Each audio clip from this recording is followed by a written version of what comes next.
Quand vous aurez un rond comme ça symbolisera un fruit. Quand vous aurez un carré, une feuille. Et quand vous aurez une étoile comme ça symbolisera un gourmand.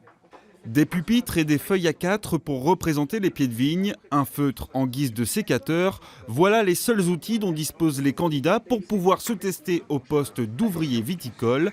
Un exercice de simulation loin du vignoble qui peut prêter à sourire, mais selon les formateurs Pôle emploi, la méthode s'appuie sur des éléments très sérieux. Il y a des analyses de poste qui ont été faites. On a essayé de retrouver justement les différentes habiletés à évaluer pour tenir le poste. Donc il y a le travail sous tension, il y a les positions de contrainte et il y a mémoriser les normes et des consignes. Donc on laisse le temps à chaque candidat de bien comprendre. On fait des petits apprentissages avec eux pour que tout soit bien clair au moment où on démarre les exercices.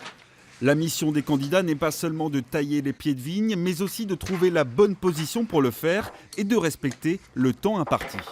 Oh bah non, ça va.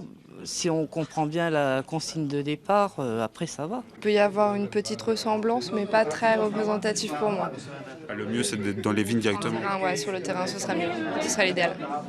Et même si les tests ne sont pas effectués en conditions réelles, la méthode semble convenir aux recruteurs qui peut déjà repérer les bons éléments. On voit tout de suite la posture des personnes, des conditions physiques et on voit aussi la réflexion. Certaines personnes ont été à l'écoute et d'autres qui ont parti trop vite, qui ont fait des choses, ils n'ont pas trop écouté le formateur. Et de suite, là, on voit qu'il n'y aura pas trop d'écoute aussi par rapport à nos chefs d'équipe qui sont moins respectueux. Sur les 24 candidats inscrits à ces tests, entre 15 et 20 obtiendront un poste d'ouvrier viticole dans les prochaines semaines, en CDD dans un premier temps.